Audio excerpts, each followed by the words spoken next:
So okay, இதான் நான் சொன்னேன் அந்த மீடியம் லெவல் டிஃபிகல்ட்டி லெவலில் டைனாமிக் ப்ரோக்ராமிங்கில் ஒரு சம் வவுல்ஸ் ஆஃப் ஆல் சப்ஸ்ட்ரிங்ஸ் அப்படின்னு சொல்கிற சம். இதுக்கான டாபிக்ஸில் போய் பார்த்தீங்கன்னா உங்களுக்கு காட்டும் டைனாமிக் ப்ரோக்ராமிங். இந்த 4 டாபிக்ஸ் கொடுத்துருக்காங்க. நம்ம டைனாமிக் ப்ரோக்ராமிங் அப்படிங்கிற மெத்தடில் சால்வ் பண்ண போகிறோம். ஸோ அதை சால்வ் பண்ணுற முன்னாடி நம்ம என்ன கொஸ்டின் அப்படிங்கிறத ஒரு தடவை பார்த்துப்போம். ஸோ ஒரு ஸ்ட்ரிங் வேர்டு அப்படிங்கிற ஒரு நேமில் ஒரு வேரியபிளும் ஸ்ட்ரிங்கை நமக்கு பாஸ் பண்ணுறாங்க. இதுதான் அந்த ஸ்ட்ரிங். அதில் sum of number of vowels AEIOU அது எத்தனை இருக்குது அப்படின்னு நம்ம ரிட்டர்ன் பண்ணணும் in every substring of a word. So சப்ஸ்ட்ரிங்னா கண்டினியூஸாக இருக்கணும். ஒரு வேர்டுக்கு நெக்ஸ்ட் வேர்டு அப்படியே எடுத்துட்டா சப்ஸ்ட்ரிங் அதான். ஸோ ஒவ்வொரு சப்ஸ்ட்ரிங்லையும் எவ்வளோ வவுல்ஸ் இருக்குது அப்படின்னு நம்ம பார்க்கணும். ஒரு கொஸ்டினை நம்ம வந்து கிளியராக அண்டர்ஸ்டாண்ட் பண்ணிப்போம். ஸோ ஃபஸ்ட்டு நமக்கான இன்புட் கிவன் இன்புட் அப்படி வந்து பார்த்திங்கன்னா இதான் அந்த ஸ்ட்ரிங் ஏ. நான் ஸ்பேஸ் விட்டு போட்டுக்கிறேன் அண்டர்ஸ்டாண்டிங்காக. ABA இதான் அந்த இன்புட். ஸோ இதுக்கான எல்லா சப்ஸ்ட்ரிங் வந்து பார்த்திங்கன்னா ஃபஸ்ட்டு சப்ஸ்ட்ரிங் ஏ, செகண்ட் சப்ஸ்ட்ரிங் பி, அதாவது AB ரெண்டும் ஆட் பண்ணுறோம்ல அப்படி. தேர்ட் சப்ஸ்ட்ரிங் ABA இது ஃபஸ்ட் லெட்டர்லேருந்து எடுத்தால் நெக்ஸ்ட்டு என்ன சப்ஸ்ட்ரிங் எடுக்கலாம் இதிலேருந்து BA. அப்புறமா நம்ம என்ன எடுக்கலாம்னா இதிலேருந்து BAக்கு அடுத்து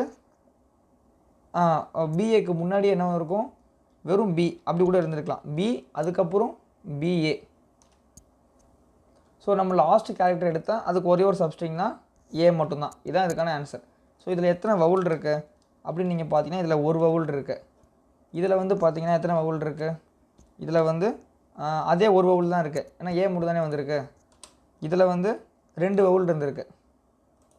இதில் வந்து பார்த்தீங்கன்னா எத்தனை வவுல் இருந்திருக்குன்னா ஒரு வவுலே இல்லை, 0 வவுல். ஒரே ஒரு கான்ஸ்டன்ட் மட்டும்தான் இருக்குது. ஸோ நம்ம அதை எடுக்கக்கூடாது, வவுல் வந்து தான் எடுக்கணும். அதுவும் சப்ஸ்ட்ரிங்காக இருக்கணும். அந்த வவுல் சப்சீக்வன்ஸாக இருக்கக்கூடாது. சப்ஸ்ட்ரிங்னா கண்டினியூஸ். இப்போ இந்த ஏவும் பியும் நான் எடுத்தால் சப்ஸ்ட்ரிங், இந்த ஏவை எடுத்துகிட்டு இந்த ஏவை எடுத்தால் அது சப்சீக்வன்ஸ். அதே அடுத்த சீக்வன்ஸில் வரதில்ல அப்படி. ஸோ நம்ம சப்ஸ்ட்ரிங் பண்ணி ஞாபகம் வச்சுப்போம். இதான் சப்ஸ்ட்ரிங். இது இந்த மாதிரி கண்டினியூஸ் எடுத்தால். ஸோ இதில் 1 இருக்குது. ஸோ இதுக்கான டோட்டல் வந்து பார்த்தீங்கன்னா 1 + 1 2, 2 + 2 4, 4 + 0 4, 4 + 1 5, 5 + 1 6. ஸோ இதுக்கான அவுட்புட் தான் இந்த இடத்துல நமக்கு 6 அப்படின்னு கொடுத்துருக்காங்க. ஸோ இது மாதிரி நம்ம பண்ணோன்னா ஆன்சர் வரும். ஆனால் இது வந்து பார்த்திங்கன்னா லென்த்து வந்து 10⁵. ஸோ ஃபஸ்ட்டு ஒரு லூப்பு, அதுக்குள்ளே இருக்க எல்லா கேரக்டர்ஸ்க்கும் ஒரு லூப்பு 10⁵ டைம்ஸ் நமக்கு இது ஓடிட்டுருக்கோம். ஸோ நம்ம அதை எப்படி சிம்பிளிஃபை பண்ணலான்னா இந்த டைனாமிக் ப்ரோக்ராமிங் அப்படிங்கிற அப்ரோச் வச்சு தான் அது எப்படி நம்ம பார்ப்போம். இதே லாஜிக்கை நம்ம இது மூலிமா கொண்டு வர பார்ப்போம். ஸ்மால் ஸ்டெப்ஸ், இது 6 ஸ்டெப்ஸ் போயிருக்கு. அது O ஆஃப் n, அதாவது என்னங்கிறது இந்த லென்த்தை ஞாபகம் வச்சுக்கோங்க 3. அப்படின்னா 3 ஐட்ரேஷன்ஸ்லேயே இதுக்கான 6 நம்ம அப்படி இங்கே கொண்டு வர போகிறோம். ஸோ இந்த மெத்தடில் வந்து 6 ஸ்டெப்ஸுக்கு ஆன்சர் வந்து 6 அப்படின்னு வந்திருக்கு. அதே நம்ம என்ன பண்ண போகிறோம்னா இப்போது 3 ஐட்ரேஷன்ஸ்லேயே 6 அப்படிங்கிற கொண்டு வர போகிறோம். 3 ஐட்ரேஷன்னா இந்த கொஸ்டினுக்கு 3 ஐட்ரேஷன். எத்தனை கொஸ்டினோட லென்த் எப்படி இருக்கோ அதை பொறுத்த மாதிரி அத்தனை ஐட்ரேஷன்ஸ் அப்படின்னு நம்ம அதை எடுத்துக்கலாம். ஸோ ஓகே, நம்ம இப்போ இந்த லாஜிக் உள்ளே வரலாம். ஃபஸ்ட்டு நான் என்ன பண்ணிக்கிறேன், ஸ்டெப் பை ஸ்டெப்பாக சொல்கிறேன். ஃபஸ்ட்டு ஒரு இது பண்ணிக்கிறேன், டிஃப்ரென்ஷியேஷன் பண்ணி காமிச்சிக்கிறேன். இது நான் முன்னாடியே போட்ட கோடு. இப்போ நம்ம இது அண்டர்ஸ்டாண்டிங்காக மேலே போட போகிறோம். இந்த இடத்துல ஃபஸ்ட்டு DP அப்படின்னு ஒரு லிஸ்ட் இருக்குது. அதை நான் வந்து 0 0ன்னு அசைன் பண்ணிக்கிறேன். ஏன்னா ஸ்டார்டிங் வந்து எல்லாமே 0 தானே இருக்கும். ஸோ நம்ம என்ன 0ன்னு போட்டுக்கலாம். எத்தனை வேர்ட்ஸ் இருக்கோ அதில் அத்தனை வேர்ட்ஸ். ஸோ இதுக்கு வந்து பார்த்தீங்கன்னா ABA 3 வேர்ட்ஸ் இருக்குது. ஸோ 0 0 0 3 0 போட்டு நம்ம அசைன் பண்ணியாச்சு. So iteration 1. இப்போது ஏன் நம்ம I = 0 அப்படி இந்த கண்டிஷனில் கொடுக்குறோன்னா, நம்ம டைனாமிக் ப்ரோக்ராம் யூஸ் பண்ணுறப்போ சம்டைம்ஸ் நம்ம எதுக்கு டைனாமிக் ப்ரோக்ராம் யூஸ் பண்ணுறோன்னா ஏற்கனவே அந்த வேல்யூவை வச்சுக்கிட்டு நம்ம அதை கம்ப்யூட் பண்ணுறதுக்கு தான் தேவைப்படும் போது.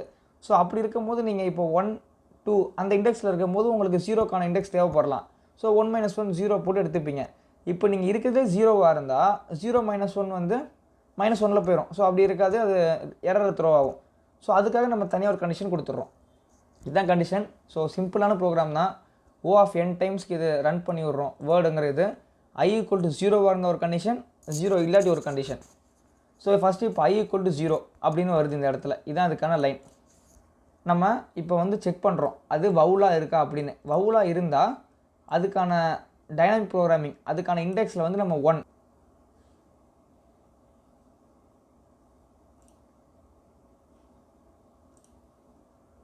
டைனாமிக் ப்ரோக்ராமிங்கில் இந்த DP அப்படின்னு ஷார்ட் ஃபார்மில் கொடுத்துருக்கேன்.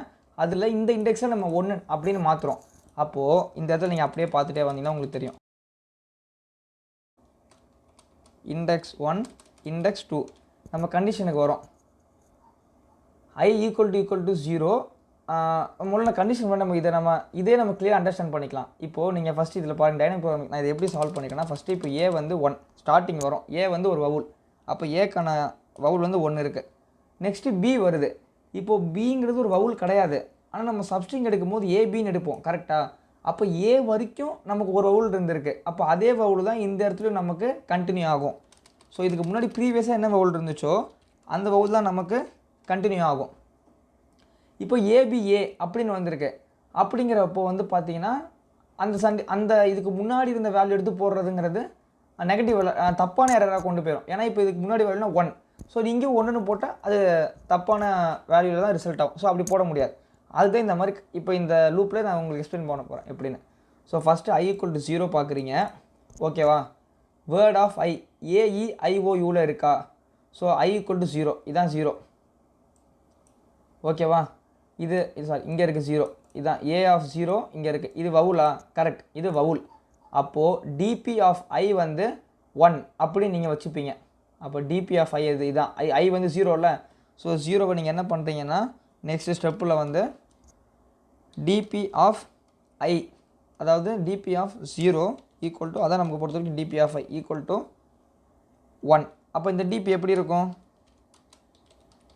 1 0 0 இப்படின்னு இருக்கும். இதுதான் ஸ்டெப் 1ல் நமக்கு கிடச்சிருக்கு.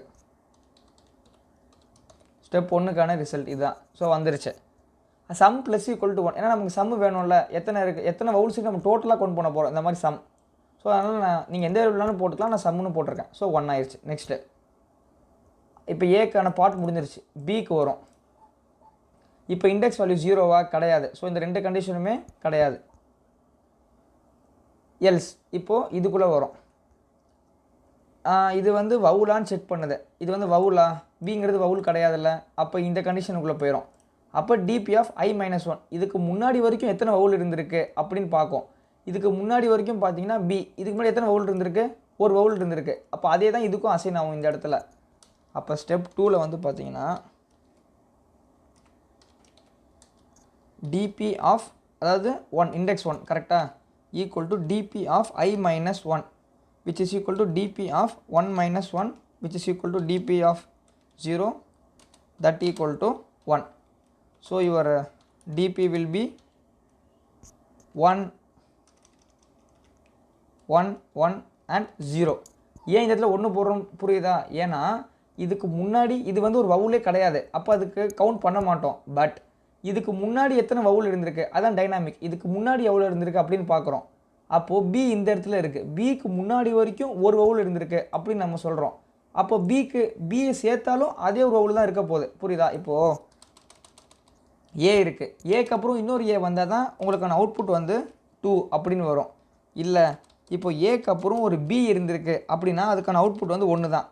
அது ஏக்கு அப்புறம் பிக்கு அப்புறம் சி வந்தாலும் அதுக்கான அவுட்புட் 1 தான். ஏன்னா ஏ வரைக்கும் ஒரு வவுல் இருக்குது, பி வரைக்கும் இதுக்கு முன்னாடி உள்ள வவுல் அதே 1 தான், சி வரைக்கும் இதுக்கு முன்னாடி உள்ள அதே வவுல் 1 தான். அப்போ ஏபிசிக்கான வேல்யூ வந்து, அதாவது இந்த ஏக்கான value 1.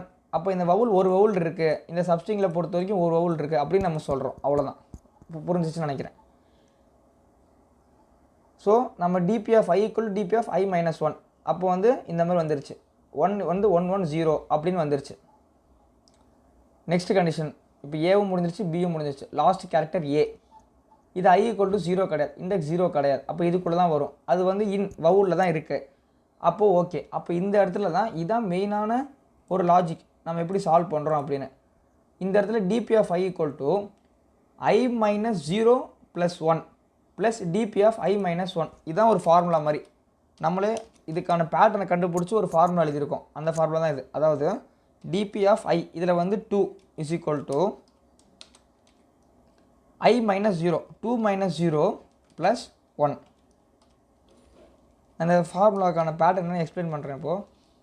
Plus DP of I - 1 2 - 1 இதான் நமக்கு இந்த இடத்துல கிடச்சிருக்கிறதுக்கான வேல்யூ. அதாவது ஃபார்முலா மூலிமா இது ஒரு வேல்யூ கிடைக்கும்ல, அந்த வேல்யூ. ஏன் இந்த ஃபார்முலா அப்படின்னு நம்ம பார்க்க போகிறோம். ஏன்னா இப்போது ஸ்டெப் 3 இதான் நமக்கான ஏன் இதை யூஸ் பண்ணுறோம் அப்படின்னு பார்த்தீங்கன்னா, ஃபஸ்ட்டு இப்போ தான் நம்ம சப்ஸ்ட்ரிங் இருந்திருக்கு ஏ பி ஏ. இது வந்து இண்டெக்ஸ் 0 கிடையாது கண்டிப்பாக. அதே மாதிரி இது வந்து வவுலில் தான் இருக்குது. அப்போ என்ன பண்ணணும்னா இது எத்தனாவது இண்டெக்ஸில் இருக்குது, செகண்ட் இண்டெக்ஸில் இருக்குது. அப்போ இதுக்கு முன்னாடி இருக்க எல்லா கேரக்டர்ஸும் நீங்கள் எடுக்கணும். 2 லென்த்ஸ் இருக்குது, அப்போ இதுக்கு முன்னாடி 2 கேரக்டர் இருக்குது அப்படின்னு நம்ம ப்ரூஃப் பண்ணிக்கலாம் 2. ஸோ அதுக்கு தான் இந்த 2 - 0 2 2 கேரக்டர் இருக்குது அப்படின்னு. அப்போ இந்த இடத்துல என்ன வந்துடும், 2 - 0 வந்து 2 அப்படின்னு வந்துடும். ப்ளஸ் ஏங்கிறது ஒரு வவுல், அப்போ இது ஒரு கவுண்ட் பண்ணணும்ல, ப்ளஸ் 1. ஸோ இதுக்கு முன்னாடி 2 கேரக்டர் இருக்குது. அந்த 2 கேரக்டரோட இந்த கேரக்டர் நீங்கள் சேர்த்திங்கன்னா அது கண்டிப்பாக வவுலாக தான் இருக்கும். ஏன் இந்த 2னா ஏபிஏ ஒரு சப்ஸ்ட்ரிங், பிஏ ஒரு சப்ஸ்ட்ரிங். இப்போ புரியுதா ஏன் 2ன்னு ஷார்ட்டாக நம்ம கண்டுபிடிச்சிருக்கோம். ஏபிஏங்கிறது ஒரு சப்ஸ்ட்ரிங், பிலேருந்து ஸ்டார்ட் பண்ணால் பிஏ ஒரு சப்ஸ்ட்ரிங் 2, ப்ளஸ் இந்த ஏ மட்டும் கணக்கு பண்ணால் அதுவும் ஒரு சப்ஸ்ட்ரிங் தான் 1. ஸோ அதனால் இந்த ப்ளஸ் 1 3 ஆயிடுச்சு. பட் இதுக்கு முன்னாடி இந்த 2 கேரக்டருமே நம்ம வவுல்னு சொல்ல முடியாது, இது ரெண்டும் லென்த்து. இதுக்கு முன்னாடி எவ்வளோ லாங்கஸ்ட்டாக வவுல் இருக்குதுன்னு பார்த்துக்கணும், அதையும் நம்ம இதில் ஆட் பண்ணணும். ப்ளஸ் டிபி ஆஃப் i - 1 இது ஒரு சப்ஸ்ட்ரிங்னா இது ஒரு சப்ஸ்ட்ரிங்காக இருந்தாலும் ஏக்கு முன்னாடி பி தான் இருக்குது. இது ஒரு சப்ஸ்ட்ரிங்காக இருந்தாலும் ஏக்கு முன்னாடி பி தான் இருக்குது. அப்போ பியில் எத்தனை வேல்யூ வரைக்கும் வவுல் வந்திருக்கு அப்படின்னு நமக்கு தெரியணும். அப்படி பார்த்தீங்கன்னா டிபி ஆஃப் அதுக்கு தான் இந்த i - 1 யூஸ் பண்ணுறோம். ஸோ 2 - 1 வந்து என்னது 1. அப்போ டிபி ஆஃப் 1 இங்கே இருக்குது, அதுக்கான வேல்யூ 1 தான். ஸோ 1 வந்திருக்கு. ஸோ 2 கேரக்டர்ஸ் லென்த் இருக்குது, ப்ளஸ் இது ஒரு வவுலாக இருக்குது. இதுக்கு முன்னாடி எத்தனை வவுல் வந்திருக்கு தொடர்ந்து, அதுதான் இதுக்கான வேல்யூ. ஸோ 4 அப்படின்னு நம்ம இந்த இடத்துல போட்டிருக்கோம். இப்போ இந்த டிபி எப்படி இருக்கும்னா 2 = 4. ஸோ ஃபைனல் டிபி வந்து 1 1 2. இதை நீங்கள் சம் பண்ணிங்கன்னா ஸோ 114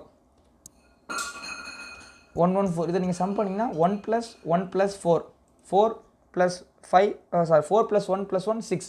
ஸோ அவுட்புட் வந்து 6 அப்படின்னு நமக்கு இந்த இடத்துல வந்துருச்சு. இங்கே இருக்குது, இதோ இந்த இடத்துல இருக்குது, வந்துருச்சு. ஸோ இந்த எல்லா கண்டிஷனும் பார்த்துட்டோம், ஏன் இந்த மாதிரி போடுறோம், ஏன் இந்த மாதிரி போடுறோன்னு. ஸோ ஃபஸ்ட்டு வேல்யூவே இருந்தால் நம்ம கம்ப்யூட் பண்ணுறதுக்கு ப்ரீவியஸ் வேல்யூ இருக்காது. ஸோ அதனால வவுலாக இருந்தால் 1 இல்லைன்னா 0. நெக்ஸ்ட்டு வவுலாக இல்லாட்டி அதுக்கு முன்னாடி வரைக்கும் எவ்வளோ வவுல் வந்திருக்கோ அது. அப்படி வவுலாக இருந்துச்சுன்னா இந்த சொன்ன இந்த ஒரே ஒரு ஃபார்முலா இது ஒன்று மட்டும் தான் இந்த சம்முக்கு கொஞ்சம் ஃபைன் பண்ணுறதுக்கு டிஃபிகல்ட்டாக இருக்கலாம். வேணும்னா ஃபஸ்ட் டைம் சால்வ் பண்ணும்போது எப்படி இருக்கும். ஸோ இந்த மாதிரி நீங்கள் பண்ணும்போது உங்களுக்கு கரெக்டாக அவுட்புட் வந்துடும். ஸோ இந்த ஒரு எக்ஸாம்பிள் நான் எக்ஸ்பிளைன் பண்ணியிருக்கேன், புரிஞ்சிருக்குன்னு நினைக்கிறேன். இப்போது இது நீங்கள் ஒரு தடவை நோட் பண்ணி எடுத்து ட்ரை பண்ணி பார்த்தா உங்களுக்கு இது அண்டர்ஸ்டாண்ட் ஆயிரும். ஸோ அந்த இடத்துல உங்களுக்கு டிபியை பிரிண்ட் பண்ணி காட்டுறேன். நம்ம போட்ட அதே மாதிரி ஆன்சர் தான் வரும் 114 அப்படின்னு.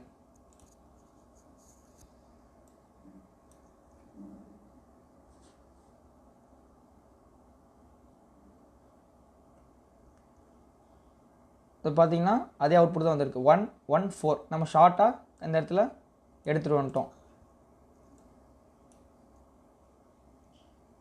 இதான் இதுக்கான அந்த டைனமிக் ப்ரோக்ராமிங் அப்ரோச். இப்படி தான் இது சால்வ் ஆயிருக்கு அப்படின்னு. ஸோ கேஸ் 2ல் வந்து பார்த்தீங்கன்னா ஏ இது ஒரு வவுல், பி வவுல் இல்லை. ஸோ இதுக்கு முன்னாடி இருக்க லாங்கஸ்ட் i - 1 அதே 1, சியும் i - 1 சம் 3. ஸோ ஸ்டார்டிங் வந்து வவுல் இல்லை, இண்டெக்ஸ் 0. இப்போ தான் இந்த கண்டிஷன் நமக்கு ஒர்க் ஆகிருக்கும். ஸோ நம்ம எல்லா கண்டிஷனும் ஒர்க் ஆகிற மாதிரி கம்பைன் டெஸ்ட் கேஸஸ் எல்லாம் பார்த்தாச்சு. 0, ஸோ i - 1 எல்லாம் 0 0ன்னு ஆயிரும் இந்த கண்டிஷனில். ஸோ இப்படி தான் இது வந்து ஒர்க் ஆகிருக்கு. ஸோ ஆல்ரெடி சப்மிட் பண்ணிவிட்டு சால்வ் பண்ணிட்டேன். ஸோ திரும்பி சப்மிட் பண்ணுறேன். ஸோ இது சப்மிட் ஆகிருச்சு, சால்வ்டு. ஸோ இதே மாதிரி நீங்கள் பண்ணும்போது உங்களுக்கு இது புரிஞ்சிடும். So okay.